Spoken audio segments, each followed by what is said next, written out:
When I look at what we can potentially learn from consciousness researchers, I think there's a lot of inspiration to be found there, because people working to research and understand consciousness are tackling the biggest picture thing imaginable, with the realization that you may not get to a concrete answer. You're not going to solve the consciousness problem, but you're going to learn more about yourself, and we're going to learn more about ourselves through the process. When we look at the youth mental health crisis, and it seems so huge, and it seems so compartmentalized to the psychology, the biology, the social circumstances, the technology, all of these things, if we ever feel overwhelmed, I think it's a really good archetype to say, look, you can work to solve big picture problems, and you may not get to the answer in your lifetime. There may not be an answer, a definitive done, but you can keep moving forward and get to something that looks like the laws of physics being built by Newton and by Albert Einstein, right? Like, there's a process that goes on sometimes well beyond our lifetimes, and even within our lifetimes, especially this lifetime, where we're learning more about the body and brain at a more rapid rate than ever.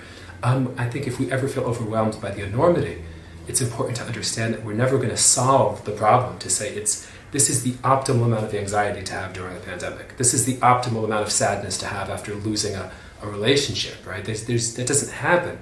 But we can probably begin to understand the physiological prerequisites to make mental well-being accessible and possible. And we can start to learn more about these drivers. What does anxiety mean? What is it signaling?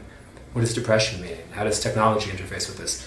And every step forward on that journey, as long as we're not just theorizing, but we're applying and we're sharing through things like educational curriculum, every step forward has value. And it can be life-changing value, it can be life-saving value.